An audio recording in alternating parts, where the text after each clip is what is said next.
Today's video, I'll be discussing how DC statehood could entirely affect the Senate forever, honestly, and not only DC statehood, but Puerto Rican statehood, and we can talk about that.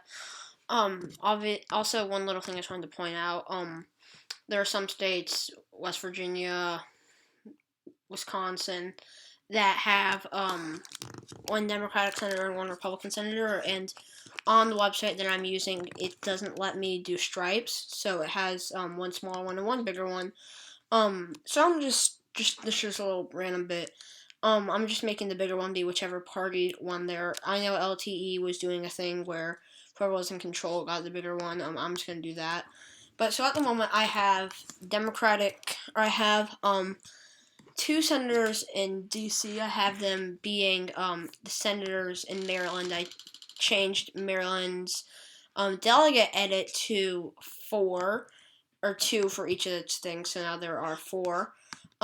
In the website, thank God, works, so it'll be 51-51 if it if there is a or it change it so the majority is 102, so 51. But as you guys can see, this is essentially assured 2 more Democratic senators, which Democrats will absolutely need, because they do need 2 senators. But I'm going to go take a look at my 2024 prediction. I'm going to go throw that in there. I think that Democrats will win in Pennsylvania, and it depends. They could win in Wisconsin. It really does depend on what happens. So even for this, just since it's the best case scenario for Democrats, I'm going to leave Wisconsin red. Even if in 2024 Montana goes red, Ohio, not Ohio, that shared brown seat. Actually, no, I'm gonna go throw West Virginia because Ohio's not gonna go red, and West Virginia were to go red. Democrats still have the majority as long as they have the White House. They would be losing their seats in Montana and West Virginia. They would still be keeping the majority. Not to mention the fact that they're probably going to win in either North Carolina or Wisconsin. I'm not sure which one yet. I'm just going to go with Wisconsin blue because I think it's probably more likely to go to North Carolina. Now, Democrats are essentially safe. They're not going to lose. Even if they were to lose Ohio, which they're not going to lose, I can assure you that they're not going to lose Ohio. West Virginia and Montana, they still win as long as they have a Democratic president, which are definitely favored to have. And I think that at this point, John Tester's seat in Montana will probably vote blue. Joe Manchin's seat in West Virginia is the only seat here that I think has a possibility of voting red. That will vote red. I think that John Tester's seat's probably lean blue, and Sherrod Brown's is probably likely blue. But in West Virginia, Joe Manchin's seat is probably tilt red, maybe safe red. Honestly, I know that sounds insane to be like tilt red or safe red. It really depends on how the race will end up being because Joe Manchin runs and he remains popular. He'll probably win by lean margins. If he doesn't remain popular, then it could be anywhere between tilt and safe red because it really does depend in West Virginia, especially with these popular statewide Democrats. But now let's go throw in Puerto Rico, and now we do know that Puerto Rico is not, I don't want to say necessarily a liberal area because it's not liberal, but it is in ways somewhat conservative. But it is looking like it would probably be a fairly liberal area, at least for the next few elections, the elections that will be coming, that we will be seeing soon after they, in this hypothetical world, would gain statehood. And I think that as the nation's shifting to the left, even if it is gonna be a liberal state before, because it's ultimately gonna be probably somewhat conservative. But actually, I saw this in an LTE video. A lot of people have been posting about this, so yeah, I'm a little late to the party, but I am finally doing it because I've not really thought that the time was right until today when now it's like being introduced to the Senate. Now I think the time is probably right. But anyways, let's just assume that those seats are Democratic seats, at least for the future, and I think that as the nation's shifting to the left, it'll probably be a battleground for a few years. Maybe one presidential election cycle, but it'll ultimately probably be a liberal state after. So I think that it's going to be, as the nation shifting to the left, after it it's, I guess, thankfulness, I guess, for liberals for allowing them to become a state kind of wears off. They'll probably already have been a somewhat liberal state, or at least shifting in that direction after we do see that. I believe that their governor is actually their governor. I think is like a third party, something like that. Something weird. They have like a third party. It was like the Progressive Party, some party. I don't remember what it was, but their governor, I do believe, is a third party, or they have like a significant third party presence in the state, somewhat like Alaska Senate elections. It's kind of hard to tell because obviously with some parties, like I could tell, but I might have to do some more research to figure out where their governor stands. But anyways, assuming that it does vote blue, West Virginia is already red. Montana can go red. Ohio can go red.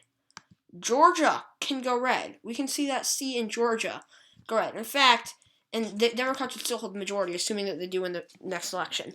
And even if Lisa Murkowski were to become a Democrat, which, don't get me wrong, is a very real possibility, we could see both Georgia seats voting red. We could see, which I don't see happening. I do not see this happening. I think that there is like a 3 in 100 chance that we see this. Because Georgia's shifting to the left. Democrats won't be able to just magically win here without putting in the work. But Democrats are gonna put in the work in Georgia. I don't see any of these two seats voting red. Sherrod Brown will still probably win in Ohio. Jon Tester will still probably win in Montana. We're going to see a lot of Democratic victories. And now we're seeing a very large majority. I'm trying to think if...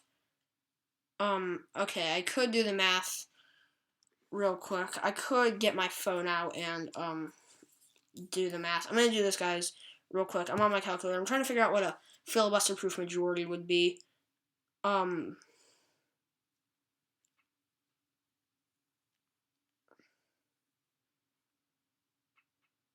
Okay, a filibuster-proof majority. Oh, okay. I definitely did my math wrong there. Okay. I'm not gonna be able to do that much right now. But Democrats would be inching closer to a filibuster-proof majority. Okay. I'm gonna try to do the math again, guys, because that's the type of person I am. Yeah, they would need about 30. Wait a minute. Hold up. Oh, okay, no. They would need, like,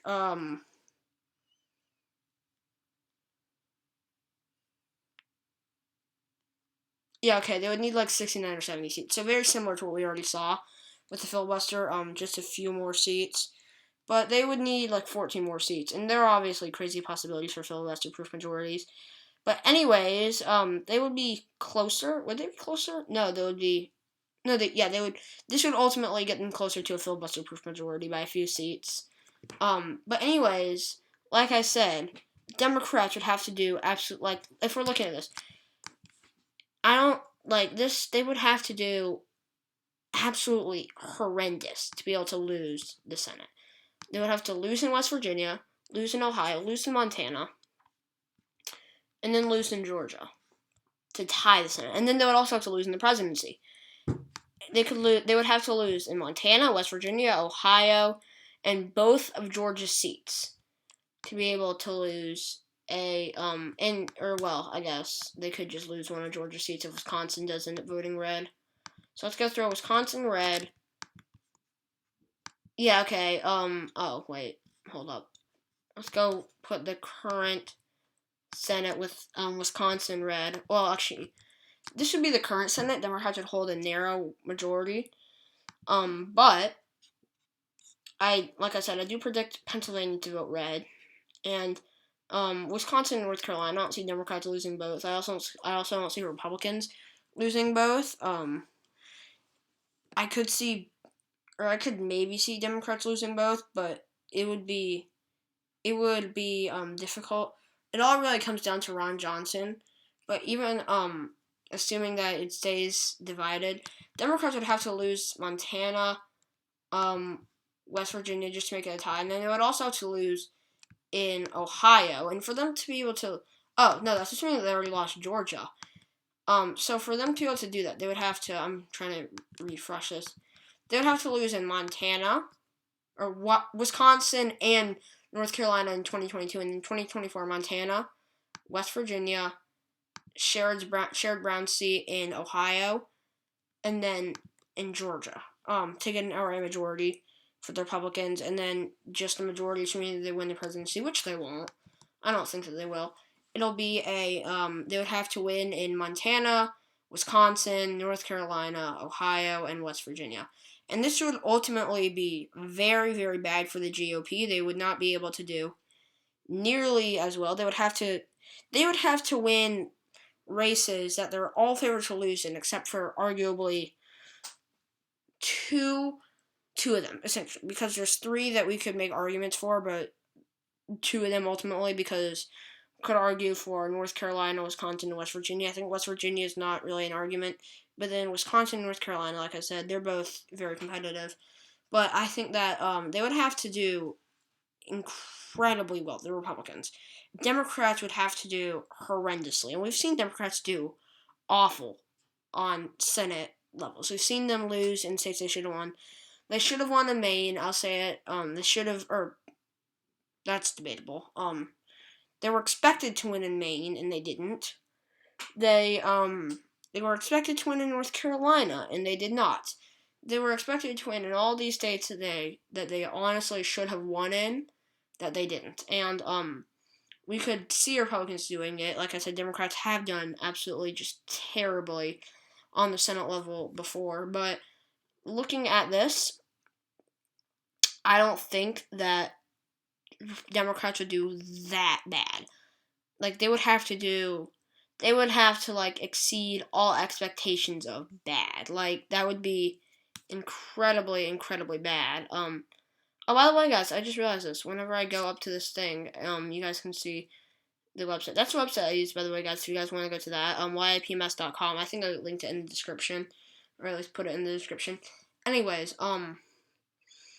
but Democrats, the only real way for Republicans to win after this is through a red wave, incredibly good year for Republicans, which I just don't see happening, at least at the moment in the future.